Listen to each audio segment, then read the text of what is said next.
It is 7 o'clock. A very good evening to you. Thank you for joining us on News 360. My name is Martin Asiedu Date. And I'm Aisha Yakubu Khalid. Coming up, the headlines. News 360 Headlines is brought to you by Flamingo Paint, Pepsodent Charcoal and Pepsodent Herbal. Foreign nationals living in Ghana joined Stop Galamsey demonstration calling for an improvement in quality of water supply in the country.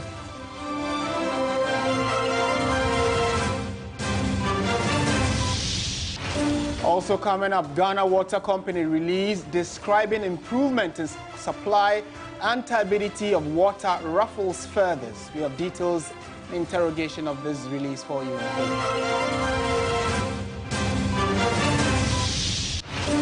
Ground consultations ongoing between some government officials and a section of organized labor leaders to suspend their nationwide strike.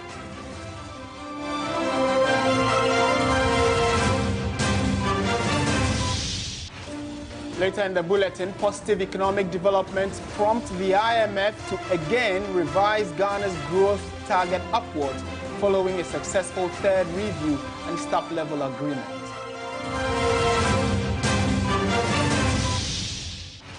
In international news, WHO approves first diagnostic test for Mpox virus, allowing for immediate detection of DNA from skin lesion swabs using a new CPR test.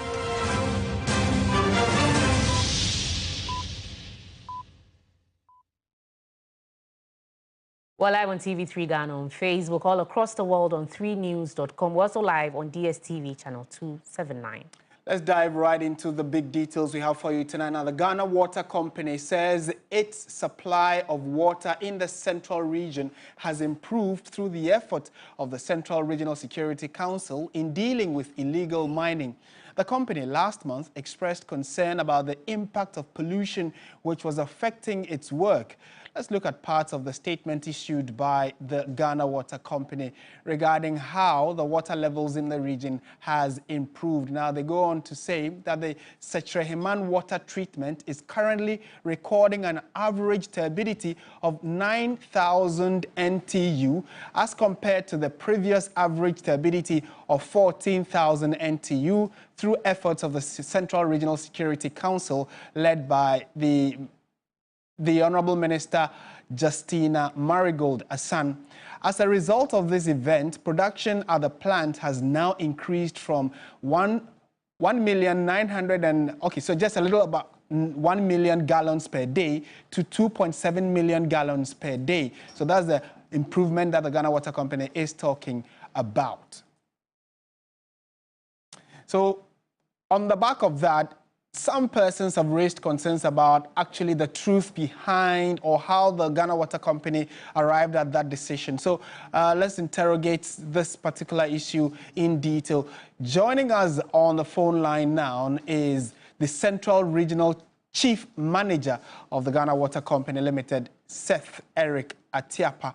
And also we have a member of the Ghana Coalition Against Illegal Mining, Dr. Ken Ashigbe, also joining us via Zoom. So both gentlemen are with us to try and put into better perspective the current conversation about the improvement in water levels in terms of the turbidity and then also the way forward regarding the fight against illegal mining.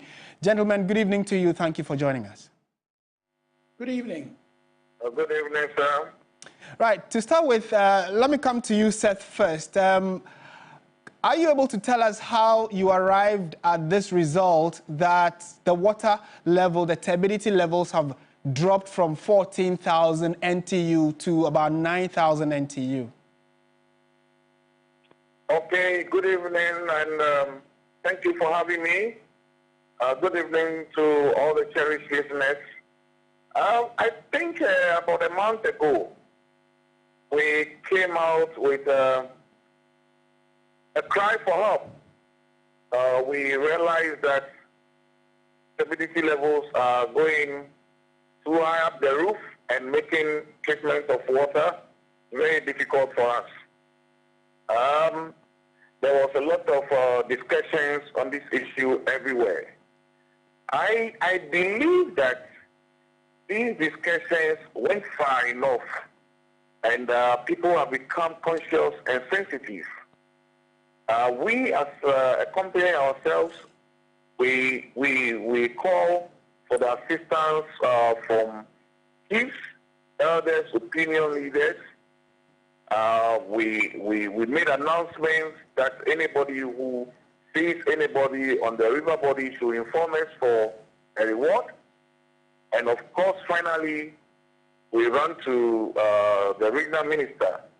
We had a series of engagements, and of course, we were assisted with some patrols, police patrols, and visibility on the water body. What we also did on our own was to optimize the sumps where we receive our raw water. So we optimize the cleaning protocols. So every now and then we desilk to have enough water for treatment. Okay. Our engagement with the chiefs, I think, has been positive. Because this is not the first time. Anytime we are in trouble, when we go in there, we talk to them. For a few weeks, you see improvement in stability levels. Okay, so because of time, I'd be grateful if you can be a bit more snappy for me. And okay. so as it stands, do we still have those protocols that were deployed in place, like the security around the water bodies, etc.? Yes, please. I can say that the patrol is ongoing and the desilting is ongoing. Okay.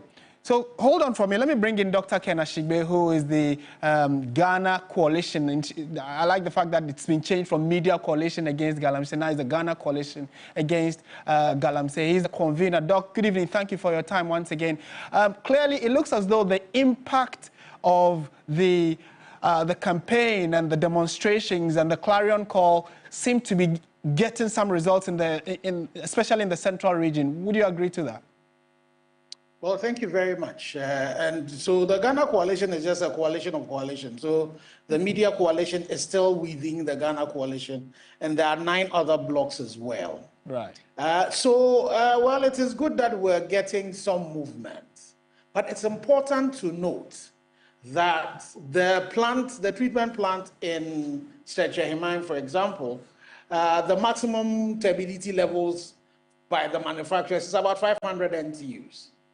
Ghana Water pushes the turbidity level to 2,000 NTUs, maximum that they need to be able to process the waters. The WHO sets turbidity for water to be treated at 5 NTUs, and then it's treated to below 1 NTU. So, in as much as we would say that some activity has taken place, and because of that we're seeing some turbidity levels, it is not enough. The data that has been supplied is not enough. It would have been good for Ghana Water to have benchmarked this according to their own standards, benchmark this according to the WHO standards. Again, look at what the historical numbers have been. What have been the average historical numbers, especially at a time where rainfall is really on the low. So that in as much as we might have been seen to have made some progress of 5,000 NTU, we should really know that when it comes to the percentage as which we are far away from our the benchmark of 5 NTUs, we are 179,900% away from that 5%. So you see, it is really, it is akin to your son getting 1% in an exam, and then the next term he gets 2%.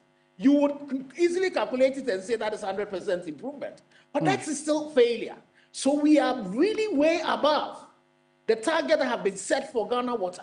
Certainly. And it's important to also note that on the Pra River that serves the Stretcher-Hemine treatment plant, there are still chamfats that are sitting on the Pra. So there's a lot more work that is required.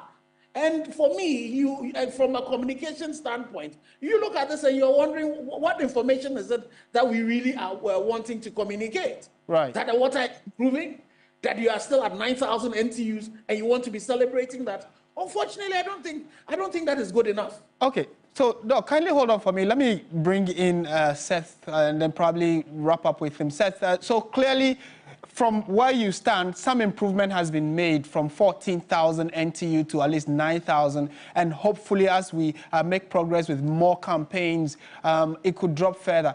But the World Health Organization basic standard for the turbidity level of water currently should be at least or at most 5 NTU. And like Dr. Ashbe indicated, we are over 1,900 and above, percent in terms of the kind of quality we are having for our people. So, and then again, the Ghana Standards Authority themselves say that the least you should have is 5 NTU. So if you are 9,000, you are still far off the expected target. What are you doing to expedite the safety and quality levels of water, not just in the central region, but across the country? Okay, so I think we are mixing the turbidity levels of final water or product water with raw water. So final water, that is water we have treated, we have cleaned, and we are pushing into the system for drinking.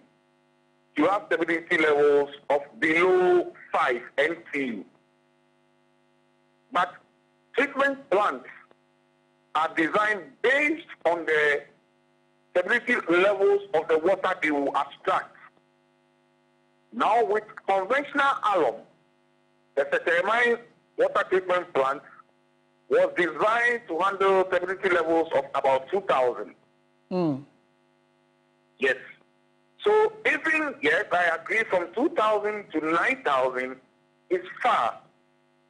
But we are able to manage it with alternative chemicals to still clean it to below 5. And every cubic meter of water I push out of my plant should have turbidity levels of below 5, or I better throw it away. Okay. So I ensure that I do that. My cry is that bringing water of turbidity levels from 14,000 to 5 is a very Herculean task. Okay. That is why I came to you. We came that we need help.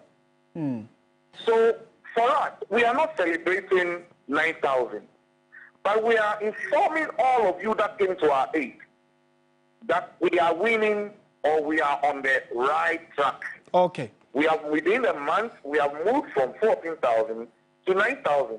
Okay. And for me, it is not so much about stability, but it's about water improvement, more gains in my product water across the country. I have gotten that I can supply. All right, to my Seth, customers. Thank you for bringing some clarity to this conversation. Certainly we'll be engaging you as hopefully the water levels keep improving. Seth Eric Atiapa is the Central Regional Manager of the Ghana Water Company Limited. Let's bring in Dr. Ken Ashigbe, and in concluding the conversation, Doc, so it looks as though, like I indicated earlier, the campaign seems to be making some progress. You are also part of the bigger umbrella body of organized labor. There seem to be some, we are told that a step from government side, the president, we are told, is trying to get, is pleading for more time, actually, I should say, to try and resolve the issue. What's your take on the fact that the president says, I want to resolve it, but give me a bit more time? Again, so I think, I really need to get back again to the point you're making. Just a month and beginning to, and you're using the average stability levels. You would need to measure for a while, in any scientific operation before you can start determining that the improvement that you're beginning to see, you can link it to some of the activities that are going on. So I would urge Ghana Water that there's a lot more work that has to be done. And again, it is not enough to just be throwing at us the Setraheman water treatment plant turbidity levels. What are the turbidity levels in other parts of the country? And what has been the historical one? And we need to be looking at trends, not only just exact the numbers at a particular time. So that's really important. And again, for the president asking for more time, the question you would ask yourself is that if the president's mother or cousin was the woman in Konongo, whose only crime was the fact that he was responding to nature's call and, you know, got that catastrophe happened and died, or that young boy from KNUST who had gone home to return to go and defend his thesis and then died in the pit, would the president be asking for more time to resolve these issues? We have been at this fight with the president since 2017, and we've seen where we've come to. Because the damage is intensified. We have actually gone to the point where we've even allowing people now to go into globally significant biodiversity areas in the forest reserves. Okay. The time to act is immediate. It is immediate. You saw that Ghana Water is telling you that when they took immediate action, well, they are beginning to say something. So it's that same alacrity that is required. Right. And you see, as elders would say, we have not seen from the president those actions that would tell you that actually some actions are being taken. 2 weeks ago, I was in Nkoko and driving on the road from, from Enyinem towards Nkoko. You could still see people by the side of the road mining. Right. So if we claim that some of the actions we are taking place, we should not be seeing that. Okay, Doc. Pleasure talking to you as always, and I'm sure that since it's a national conversation, the engagement would continue. Dr. Ken Ashigbe is the convener of the Ghana Coalition Against Galamsey. We're still staying on issues concerning Galamsey, but now to the Stop Galamsey Now demonstration. More elderly women and foreign nationals joined day 2 of the protest. Regardless of the protesters blocking some major intersections, drivers and commuters cheered on the protesters. My colleagues Joseph Armstrong and Joycelyn Inum have been following the protesters and filed this report. Day 2 of the protest took off smoothly, but at a rather slow pace. If you are to meet the president now, what should be your message to the president? Oh, we need to stop fooling around, and we need to create jobs so that people have better things to do than to destroy water bodies. You think you're fooling around? These people are here today. They care a lot about Ghana. That's why they're here. Just like you. Sure. I feel very passionately and strongly that we need to do something. And protesting, peaceful protesting, is a way of showing our leaders that we are serious about the situation. It is a dire and desperate situation, and we need to act now. Okay. Say no to what? Say no to what? Say no. At every intersection, the protesters took a stop. This caused heavy vehicular traffic, but both drivers and commuters cheered the protesters on and called for more protests. This is a final intersection here at the region about before the protesters get to the Osu Cemetery, where they will finally converge and present their petition to the Ministry of Lands and Natural Resources. And again, they will not move anytime soon, as their conveners would like to have some word with them. You support what is happening? Yes, I do. You support what's happening? I do. Regardless of the traffic situation? I do. Because what's happening in the country is really bad. You know, Galamsey is spoiling all our water bodies and everything around us, including our food. Who support it? I support Papa. Who support Papa? Who support Papa. Me support Papa. Me nyanka mbeye 1 week. 1 week. Na Akufo-Addo kura who said the ekosu no nye. Yes, me support. I really support 100%. Yes. Me manage ho de amoye nyina pa. Me kura nye adwuma me koya obi adwuma aka me ginam didende. Me papa because amoye wi amo sensuo normal so amo ba de agugu abrochi na de eni binti na yete ha. Support. So the one yamati say ensure and ensure nyina say. It's support. Who support? At the final destination, the protesters successfully presented their petition to the Ministry of Lands and Natural Resources. Saturday will end the protest with a vigil to be held in the evening.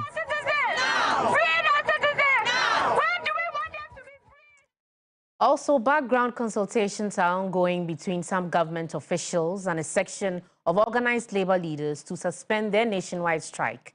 Meanwhile, Labour has shifted their Friday meeting at which it would consider the president's appeal for more time to Monday, October 7th. Our Labour correspondent, Daniel Opoku, filed this report. Organized labor has come under severe criticism after its meeting with the President Akufo-Addo. The alleged accusations suggested that organized labor shouldn't have honored the meeting. Although President Akufo-Addo has requested for more time to address the problem, Labour says the nationwide strike is still on the table despite the plea by the President to suspend it. On Monday, October 7, organized labor will convene a meeting to discuss the way forward. The National Labour Commission had earlier intended to meet organized labor, but may have to suspend the meeting due to the intervention by the President. Sources have indicated that background consultations are ongoing between organized labor and some government officials to suspend the nationwide strike. But will Labour proceed with intended action? This will be determined by close of Monday, October 7, 2024. Daniel Opoku, TV3 News, Accra. Now, the Ghana National Association of Small-Scale Miners say that they want to lead the fight against illegal mining, but first, they want organized labor to suspend their impending demonstration. Our correspondent, Benjamin Edu, was at their press conference held earlier today in the Ashanti regional capital of Kumasi. Heavy pollution of river bodies, ripped forest belts is the common spectacle in most mining areas of Ghana. The devastating effects of galamsey has dominated public discourse and has even intensified. The country is currently divided over the government scorecard in respect of handling of the menace. But there is a common chorus: halt all small-scale mining operations. Data at the Minerals Commission estimate over 1 million people are engaged in small-scale mining. In the second quarter of 2023, mining and quarrying contributed over $400 million to the country's GDP. Organized labor continues to mount pressure on government to act swiftly. According to the Ghana National Association of Small-Scale Miners, a ban on all forms of small-scale mining will deprive many of livelihood. They are ready to support government purge the industry. We will once again plead with organized labor to reconsider their decision on the intended strike and work together with government in finding lasting solution to the challenge confronting all of us. NASIM will deploy a task force to the water bodies to arrest illegal miners polluting the river bodies. Meanwhile, smallholder farmers in the Birim North district are losing their crops and farmlands to irresponsible mining activities. Yvonne Nikwe reports not only are these farmlands being destroyed, but the Pra River is also facing severe pollution. Helena Koko is lost in thought, wondering where her next meal will come from.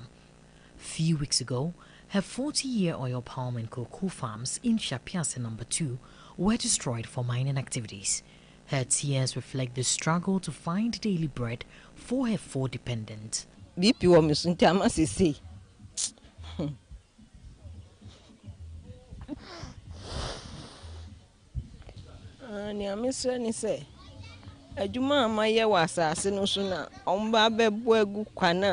plea is for them to help me get back my productive farmland.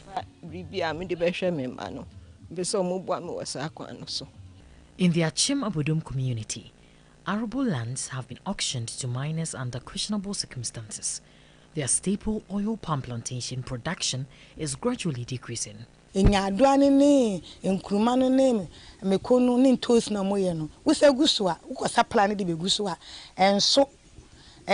amua The river Pra has been polluted.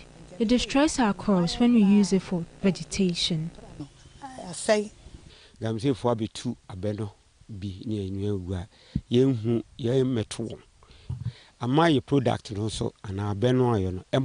The illegal miners have destroyed our farmlands, which have affected our crop production.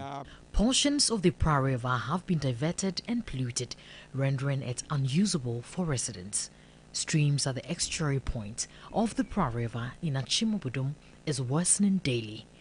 a clear violation of the Water Resources Commission Acts 1996, Act 522, Sections 22 and 24, and contradicting government efforts to meet Sustainable Development Goals targets set by the United Nations by 2030. Residents are demanding a ban on mining activities to protect their farmlands, warning that food insecurity is at risk. See, baby, I don't know how kwanya mufa at the coffum. Nipa bebre for him penifon kwala. Baby, also a high pits created by Galamsey have become really dangerous to commuters. Smallholder farmers play a crucial role in contributing significantly to agricultural production and rural livelihoods. Opinion leader Robert Owusu expressed concern that mining activities have caused irreparable damage to the community's socio-cultural fabric, while health hazards loom large. He emphasized the need for law enforcement and political accountability. It is the responsibility of the government to see to it that all these land distractions come to an end. You see, this time the oil palm trees that we are seeing are not yielding to their maximum capacity. I don't know. They say because of this Galamsey, the weather conditions have changed, and we are losing greatly. Children are being affected because at times they dodge from classes and then go for some simple monies to care for themselves.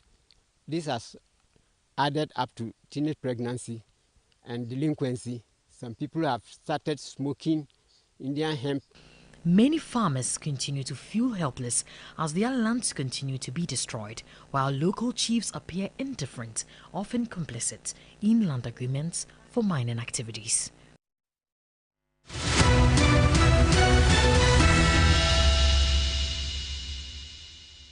Welcome to your election command center. Let's do some politics now. The vice presidential candidate, or I should say the running mate of the New Patriotic Party's flag bearer, Dr. Matthew Opoku-Prempeh, has expressed shock at former President John Mahama for seeking prayers from religious leaders he accused recently of being hypocrites. Speaking during a deba at Afrancho in the Efija-Kwabre South constituency in the Ashanti region, Dr. Opoku-Prempeh said that the National Democratic Congress has consistently shown a lack of respect for traditional leaders.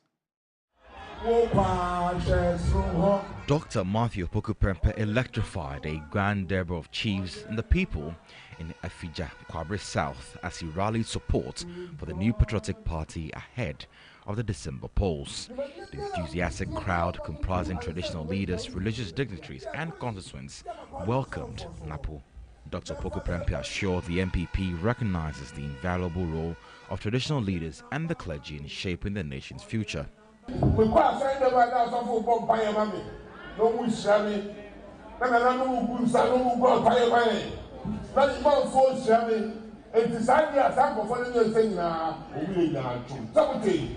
He claimed pastors and imams are praying for me and traditional leaders are performing libations in my favor, which means these people are all hypocrites.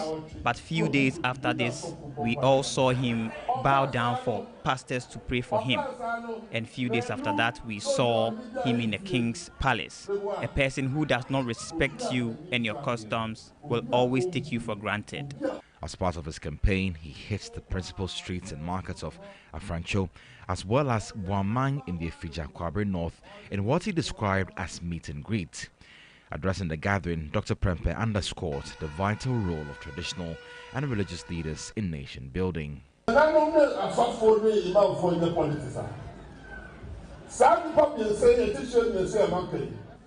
that clergies, pastors and traditional leaders cannot do politics. Whatever these people do are true, and I urge them to always speak the truth, because if they don't speak the truth, this country will not move forward. The Member of Parliament for Bodi constituency, Samson Ahia, has accused government of abandoning the Cocoa Roads project started by the Mahama administration. He says a $600 million loan secured by government from the African Development Bank to rehabilitate cocoa farms have not yielded positive results, yet the money has been spent. The Western North region is one of the cocoa growing regions in the country, contributing significantly to the country's foreign earnings. That notwithstanding, roads leading to cocoa farms in the region are in a sorry state. Farmers and chiefs have all expressed worry. During the campaign tour of the NDC vice presidential candidate to the region, almost all the chiefs she visited asked that the party should rehabilitate the roads if they win power.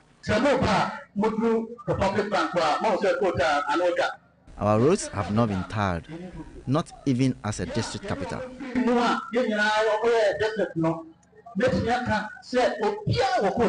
Member of Parliament for Bodi, Samson Ahi, said the Mahama administration started rehabilitating the cocoa roads, but since they left office, the NPP government abandoned it. This Dabosu to Bodi road, we did it under the cocoa roads.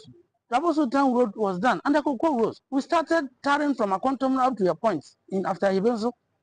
When we left office in 2020, Nanado came here and told the chiefs and the people that he has awarded that stretch to 3 contractors.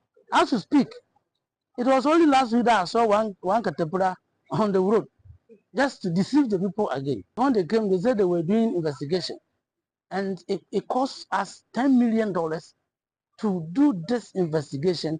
And as we are speaking, we don't know where that report is. He claimed a $600 million loan secured by government from the African Development Bank to rehabilitate cocoa farms did not materialize. The money is finished. The cocoa was not cut. Those that were cut, we didn't plant them. Those that were planted, weeds have taken over. So it's a failure. What Mahama and NDC is pledging to do is that under that program of rehabilitation, we will not engage contractors to come and cut down the cocoa trees for the farmers. That money will be given to the cocoa farmer monthly, so that the cocoa farmer will be supported to cut down the trees, cocoa trees by himself, plant the cocoa by himself, and then grow it by himself. He also wants governments to review the cocoa price. The NDC vice presidential candidate, Professor Jane Nana Opoku-Agyeman, asked the people to vote for the NDC to bring development. And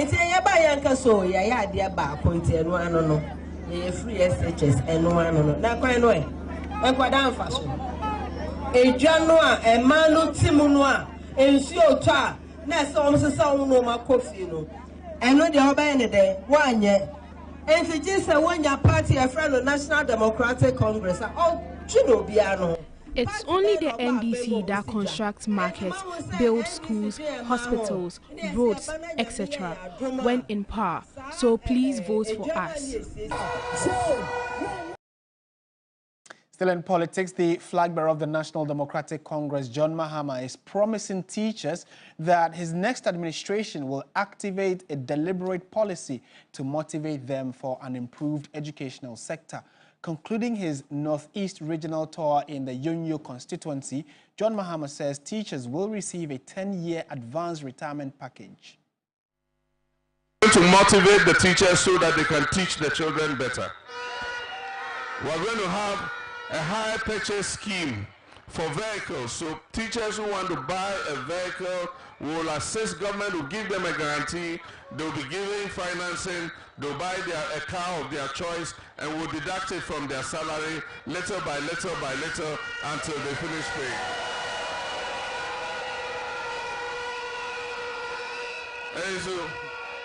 And this will cover government workers. And so if your salary is with government, we can give you a small car of your choice. You'll be using it. We'll be deducting small from your salary until you finish paying for the car.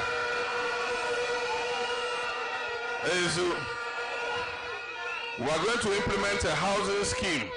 If you don't want a car, you want a house, so that when you retire, you have a place to lay your head. We will give you options. You choose the design of the house you want. You show where you want it to be built, either in your hometown or where you are teaching, and that house will be built for you. It will be a low-cost house, 2-bedroom house, living room, kitchen, toilet, bathroom. And so when you finish, you must have about 15 to 20-year working life ahead of you. And so we'll deduct it over the 15 to 20 years.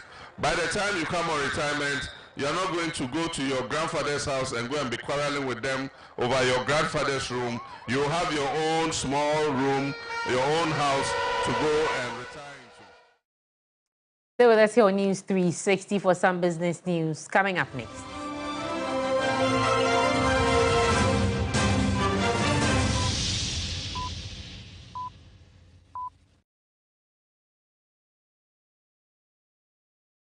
You know, 1 bucket of Flamingo paint is equal to several buckets of any other paint brand on the market. Flamingo paint, superior durability, superior hiding, superior coverage. Flamingo paint, simply superior. You know, 1 bucket of Flamingo paint is equal to several buckets of any other paint brand on the market. Flamingo paint, superior durability, superior hiding, superior coverage. Flamingo paint, simply superior.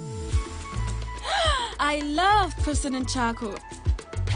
Why? When there are so many other charcoal toothpaste. That's both charcoal and lemon. Oh, does it? Yes. Look right here.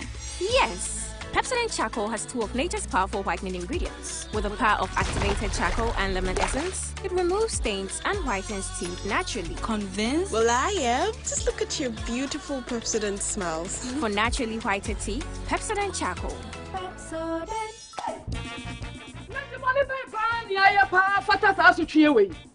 Esi, Messi and me the 200 Ghana could jasu sister. Buy here in your 5 cities. And then 40 Ghana. Hey, take 1 container your 40 to 50 pesos. And not 20 Ghana. And then a dancing or long can do 30 Ghana. Adai, on my bay money away. What was our casa? Me show Dean. Sha, Dokura me the 20 Ghana. Ah, me pay for me 15 Ghana cedi a day.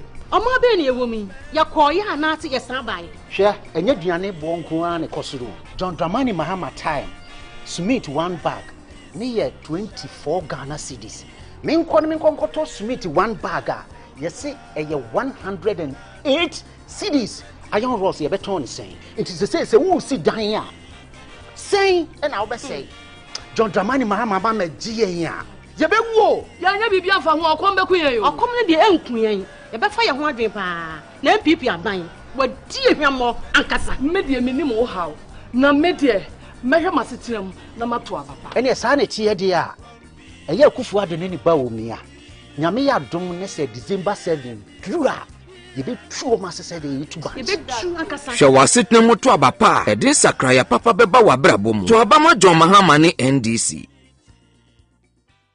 Sanlam and Allianz is now Sanlam Allianz, Africa's largest insurer.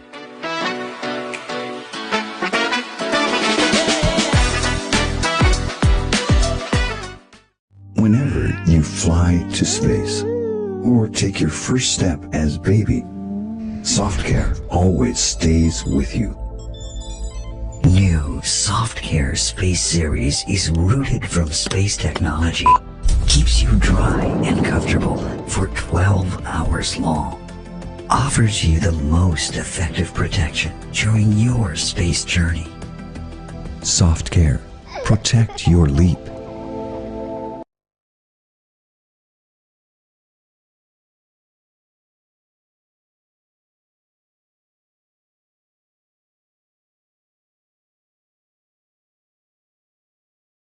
The business segment is brought to you by MTN and Napa Foods. Heaven Black Insecticide Spray and Coil.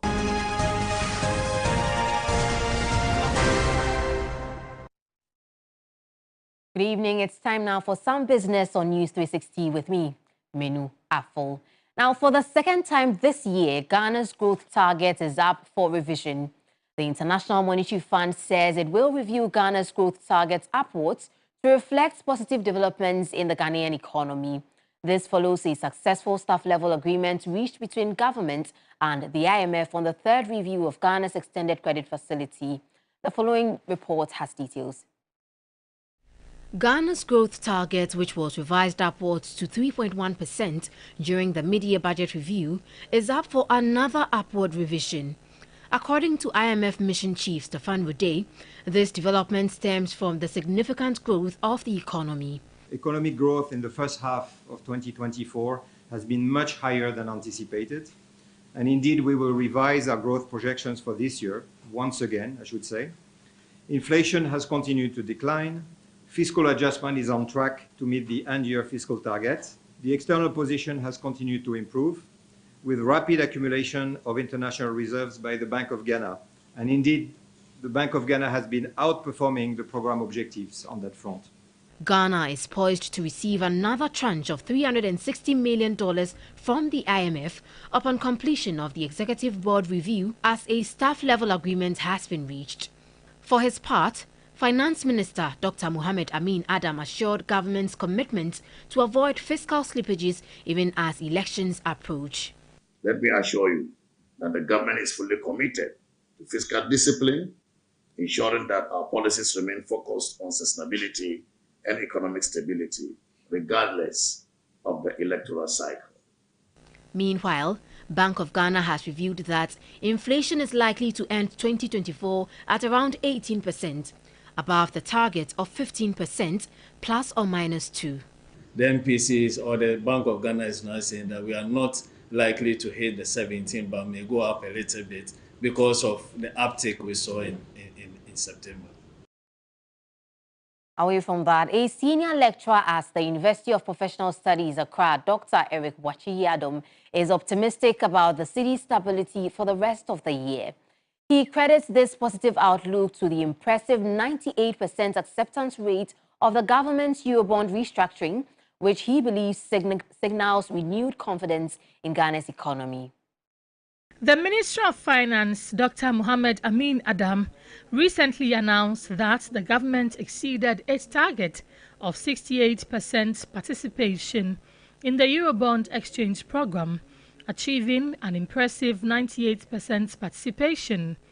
Dr. Wachi-Yadom is optimistic the situation will promote economic stability. That the renewed investors' confidence will slow the pressure on the cedi to dollar depreciation, which means that going into the tail end of the year, the depreciation will not be as fast as we expected. Possibly it may decline or be sustained throughout the end of the year. And in the long term, the government will have some fiscal space. Dr. Yadom is also urging caution against government rushing into more international borrowing, with the projected debt-to-GDP ratio expected to drop to 55% due to successful debt restructuring and fiscal adjustments. The Ghanaian economy will gradually be entering into a debt sustainability zone. Also, will improve Ghana's credit rating by the International Rating Agency. It is not to say that government should quickly go back to the capital market. But it sends a certain signal to investors. And now the United Nations University Institute for Natural Resources in Africa has introduced the Innovative Food Processing and Cooling Technologies project to alleviate the workload of smallholder women and youth farmers in Ghana. Research associate Maria Ansila announced the initiative, highlighting its focus on enhancing access to reliable, sustainable energy technologies. We've developed the InfoCat project, which is the Innovate for Clean Agri-Tech project.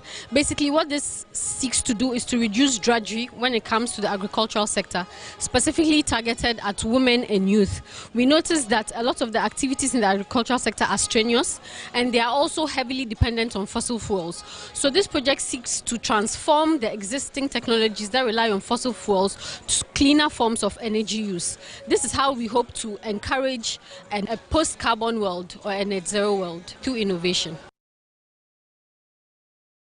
And that's how we wrap up business on News 360. My name is Menu. Afo will be back with sports after this data.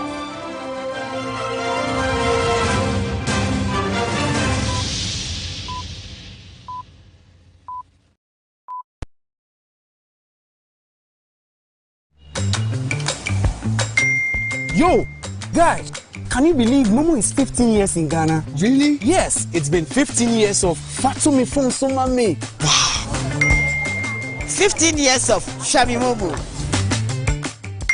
15 years of Loyazo. 15 years of I've paid the school fees. Charlie, breaking news! Win awesome prizes in the Momo at 15 Rewards promo!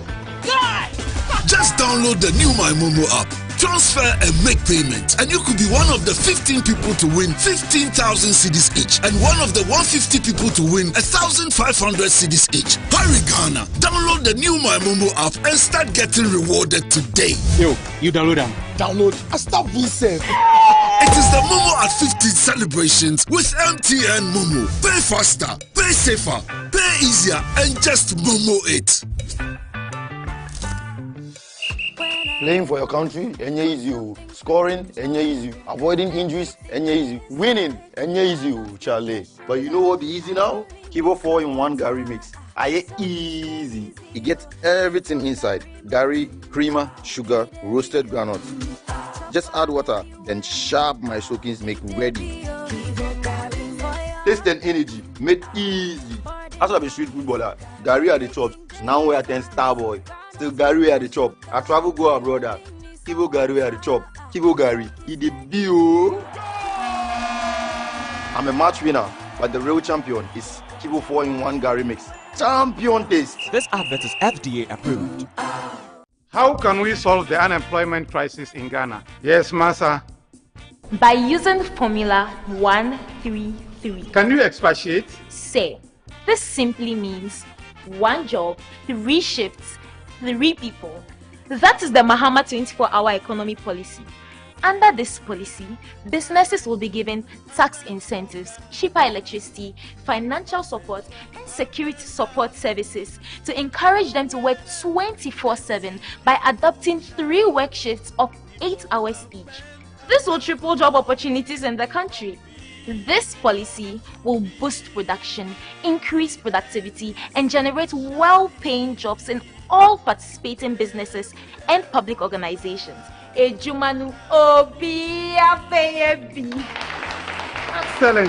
The 24-hour policy will be a game changer. Vote for change. Vote for John Mahama and the NDC.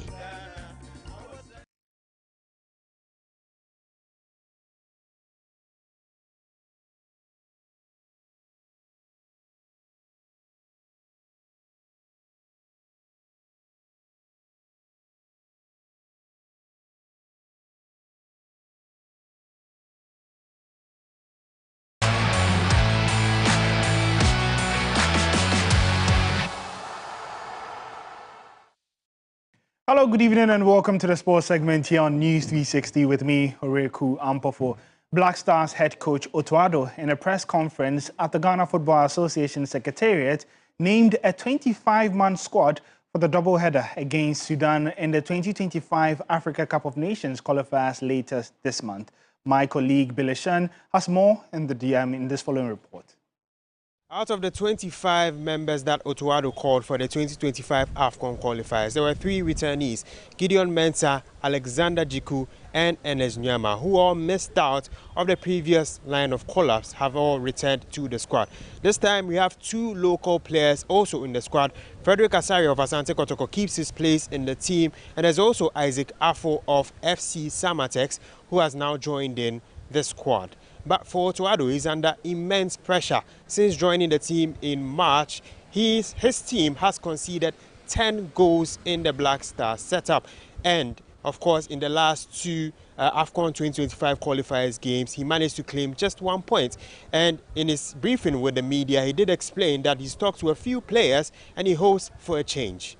I want to see the hunger on the pitch. And for me, I had a lot of talks, to be honest. I went also around to visit some players to talk to them directly because I was very, very unhappy about a lot of players, the way they performed.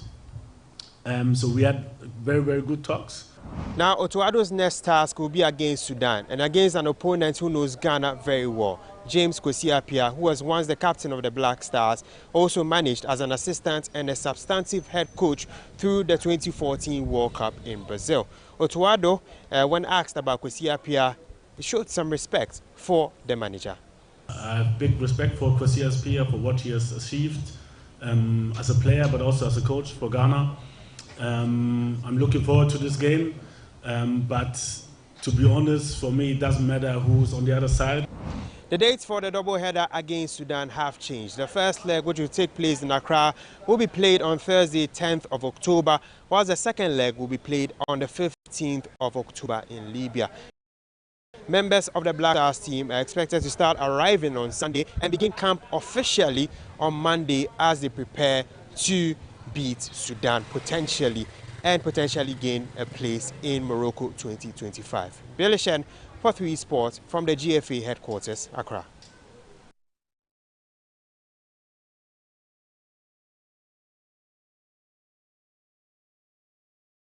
Well, we still stay with the Black Stars and talk about the captain, André Ayew. He has rejoined French outfit Le Havre on a 1-year deal as a free agent for the remainder of the 2024-2025 season. Ayew makes a return to Ligue 1 after spending 6 months with the team last season, where he scored 6 times across 20 games in all competitions. The 34-year-old previously enjoyed stints in France with Marseille and Lorient in the early stages of his career. Ayew has made the second most appearances by any Ghanaian in Ligue 1 history and is the most prolific with 52 goals.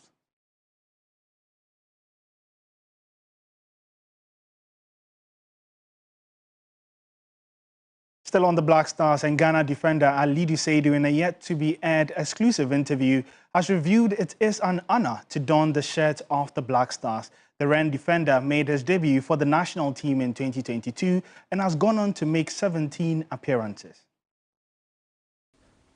Me putting Ghana t-shirt is very huge and it's very heavy because to be as a professional player, we all want to play for our motherland. And me, I got the opportunity to play for Ghana. I think it's a big honor for me, and yeah, I have to continue and play and serve my country because playing the national team is very, very emotional. And even when you are going to play a match, when they start to give the national anthem, the emotions, and sometimes even like Kumasi when we play in the VIP, I see my parents. So when I just raise my hand, I see my parents. So when the national team song is playing, it's amazing and a lot of emotion. Yeah. Well, that interview will be airing across TV3 much later next week. But that's how we wrap up the sports segment here on News 360. My name is Oreko Ampofo, and up next on the bulletin is entertainment.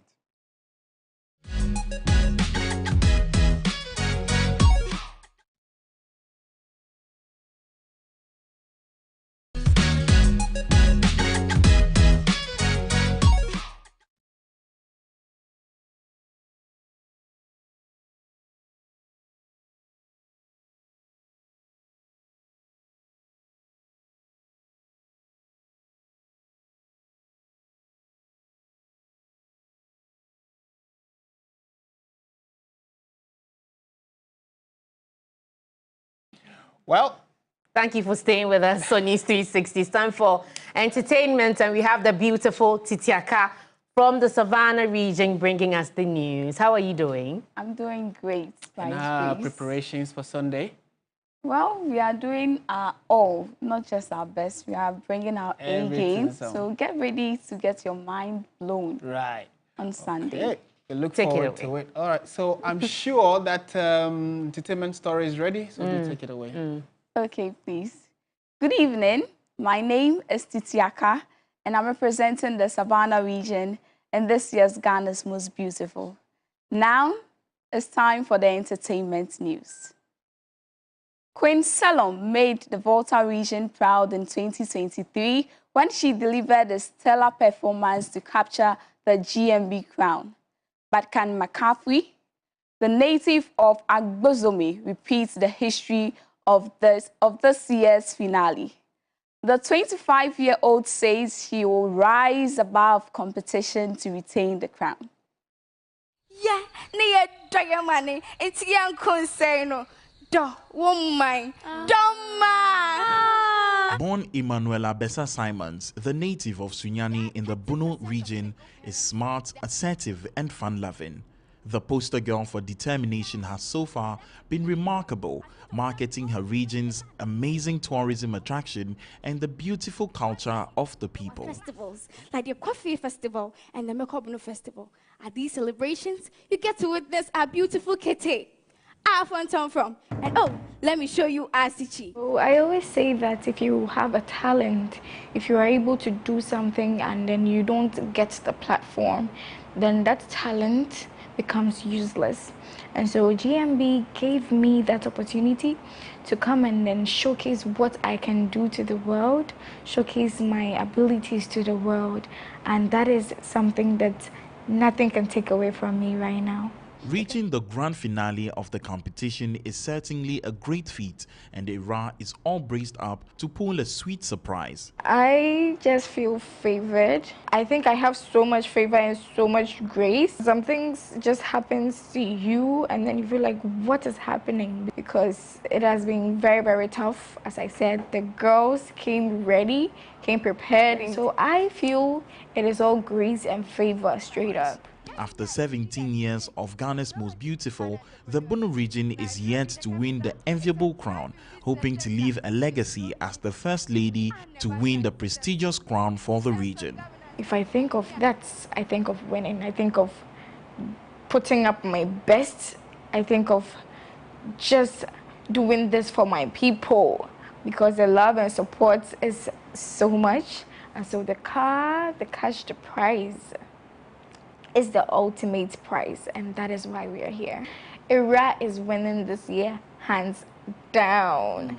And Ira, we need your support for that to happen.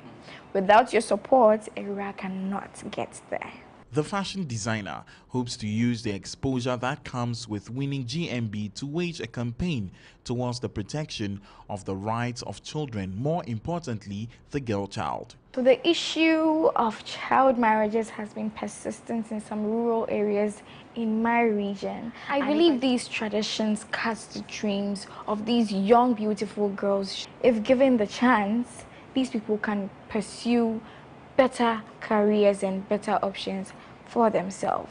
Join me and let this happen. Let's make this a reality for these beautiful young women. Ira wants fans to vote for her to make her dream of wearing the GMB crown a reality.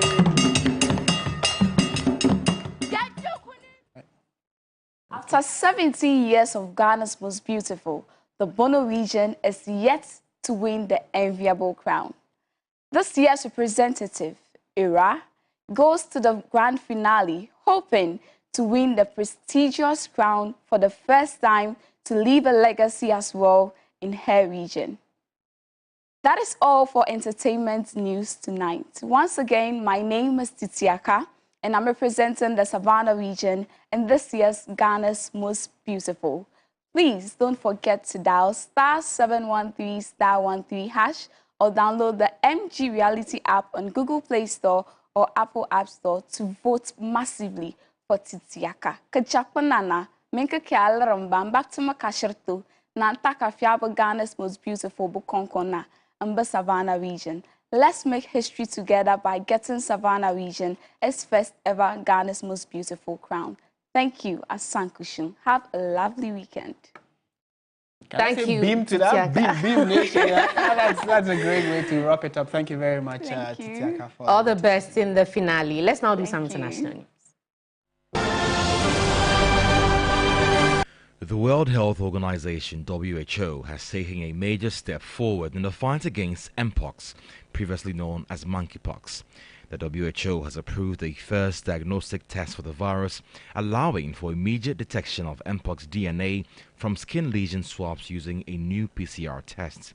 This advancement eliminates the current process, which requires samples to be sent to laboratories, often resulting in days of waiting for results. The new test is seen as a pivotal tool in controlling the spread of Mpox, especially in Africa, where limited testing capacity has worsened the outbreak. According to WHO, of more than 30,000 suspected cases reported in Africa this year, only 40% were confirmed through testing, slowing efforts to contain the virus. In the Democratic Republic of Congo, where the highest number of cases has been reported, Preparations are underway for a vaccination program which is set to begin this Saturday. Mpox has already claimed at least 635 lives in the DRC this year. In Haiti, a devastating attack has left at least 70 people, including children, dead after an armed gang stormed the small town of Pont-Saint in the Artibonite region, about 71 kilometers northwest of the capital, Port-au-Prince. The Green Graph gang, notorious for its violent activities, led the deadly assault which left 16 people seriously injured.